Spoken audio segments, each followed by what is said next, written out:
Oh, here we go, another episode of Ghetto Garage. It's Friday, 12:30. Last couple of days, it took me 3 hours to get the daytime running lights not to come on. A lot of people give me a lot of advice, and it just, you know what? See, it used to be when you turn on the key,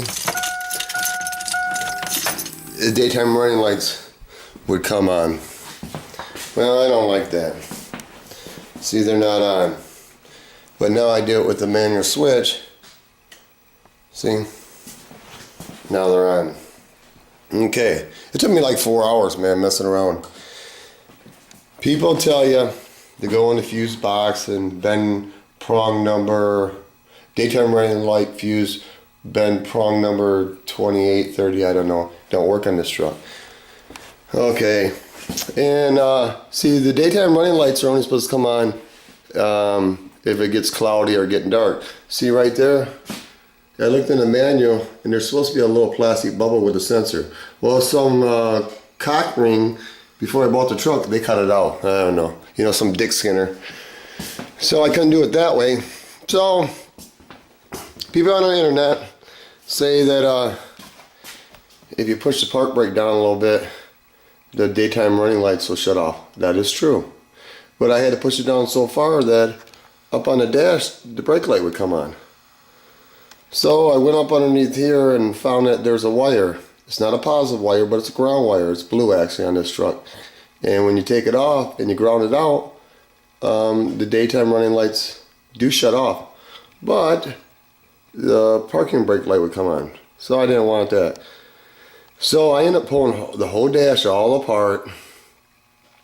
It took I don't know how long. But anyway, it's not just a twisting bulb. It's actually a bulb that's soldered in.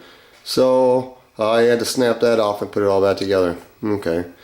Well, anyway, I was thinking, I don't know, it's just what I do. Why in the fuck would you have a parking brake in a vehicle that is automatic? You don't fucking need it. Because the grounding the wire out, that didn't work, I was just going to cut the fucking cable on the parking brake because fuck it, you don't need it anyway. Here's another thing. You see where the Las Vegas sticker's at? Okay, here's a Speedo. Why in the fuck do you need a tack in a truck? It's only a 4.3, it's not a fucking race truck. You know, things like that just blow my mind. It's just, I don't get it. Why you gotta have a tack in here? You know, they only got 210 horse. Are you fucking kidding me? Anyway, the next thing I did is I finally got my tail lights.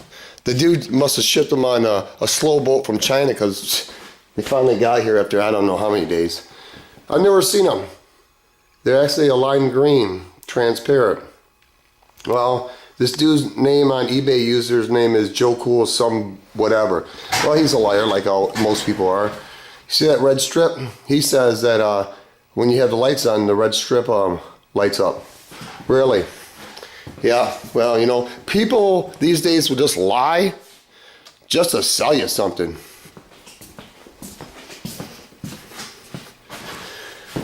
The lights are on. Does that red look like it's lighting up? Because they don't look like that way to me. That looks like white. So he tells you in the auction, you know, they're still legal. Okay, whatever. You know, so what I'll have to do is I'll have to paint the bulbs red and see if I can get away with that, because you know I'm going to get pulled over.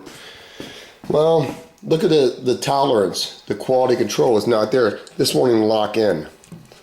Okay, that's lovely. So I have to go out and use a X-Acto knife to hog that tail light out.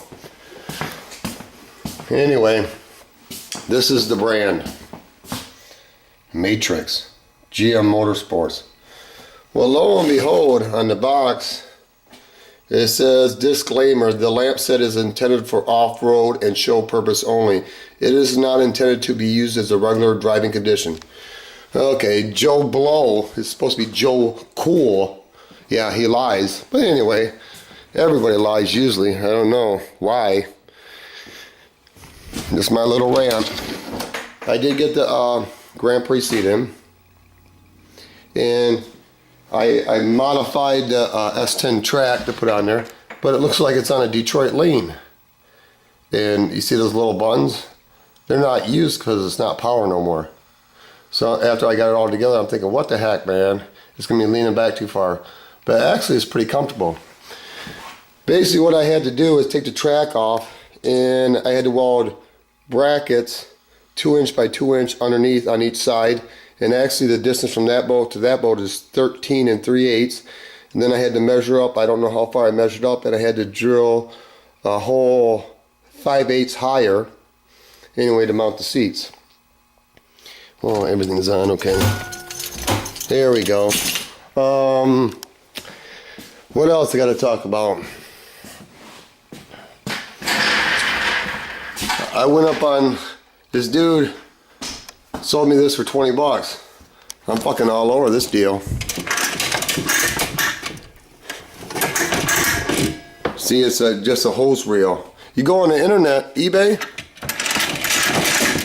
that Magnum brand, Magnum Air, is $104 to your door.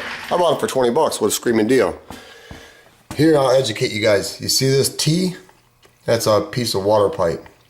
Okay, the reason I have that there is because when you have, see, this is a, well, if I had the air on, it goes up to 100 PSI, that's my regulator, and this is red because this means hot. That means it's 200 PSI, okay?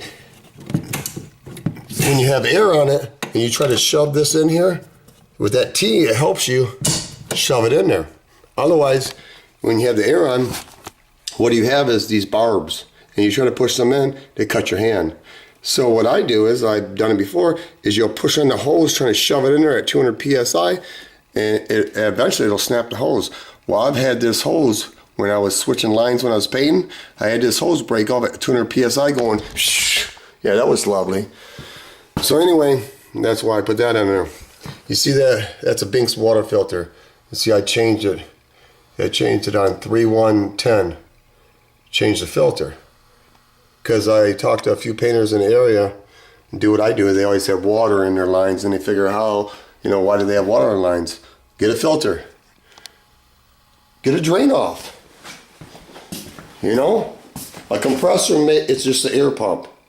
It makes hot air. The tank is cold. It's going to have condensation. It's going to make water in the lines. You don't want water in your lines when you're painting. Okay, and this is my compressor. It's coming off.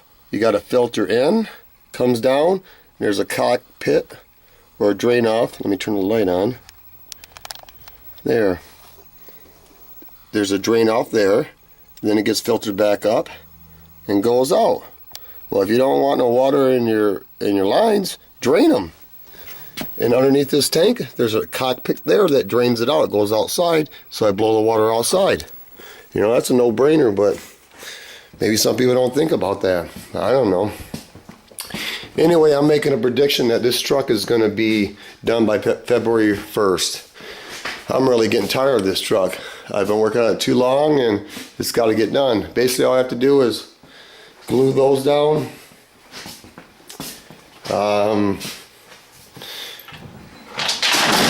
Now I got to modify the tail lights. I got to paint the tailgate, do a little body work.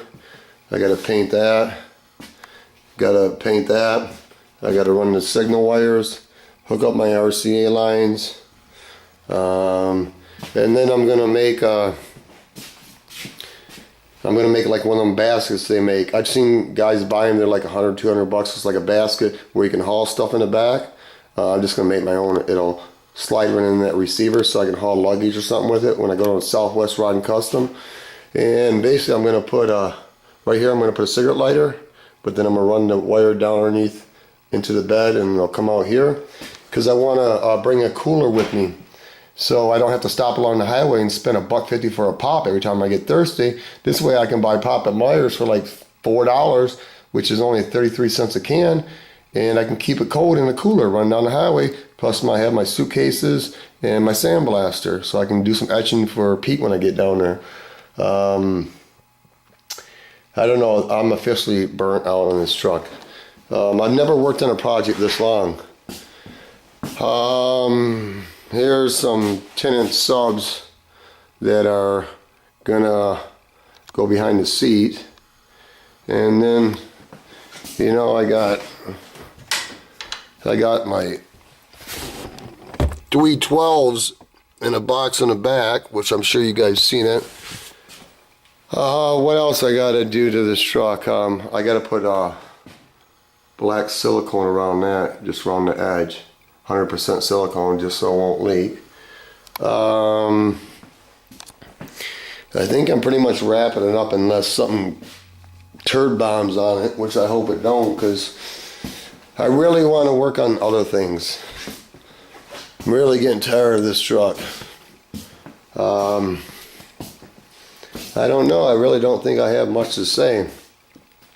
And the reason I know that's a screaming deal for 20 bucks, because that recoils by itself. This piece of junk is hand jogged, and that costs 30. Well, you know why the tolerances are out on the taillights? Because they were made in Hong Kong Fooeyland. Because look at this. I don't know if you can read that. Taiwan. Beautiful. You know, their tolerances are so far off, it's fucking unreal, man. Yeah, you pay more for stuff that's made in the USA, but you know what? The bottom line is, it's hard to break loose with the money, but the shit fucking lasts. You know, I'll give you another example. Most guys wouldn't do it, but I will. Okay, this taillight's pretty much mounted. But if you look real close, you see the gray casting? The rough edge? Right there? Well, that's going to show. Maybe it's minute, but I don't want it there. So, what I'm going to end up doing is go back and sand that little rough edge. Because, you know, whatever, man. I hate poor quality shit. But then again, I can't complain. These are brand new. I bought them for 10 bucks and $12 for shipping, which I know the shipping was a ripoff. Some taillights for SN truck are like $100 to $200. Are you kidding me for some taillights? They're plastic. Anyway, it took this dude forever to send them, man. It was like almost 9 days. Well, I think the reason it took him for as long to send them, because he didn't want to sell them, because I did a minimum bid of 10 bucks. And that's what I got them for, because nobody wanted green. It just worked out good for me. I think what I'm going to do today, I'm going on a custom creation. And like I did right here, see how it doesn't show that good. You got it glass etched into the chrome. I think I'm going to etch these taillights with scroll or something. You know, I don't know. Oh, what else I got to say? I don't think I got a really whole lot to say anymore.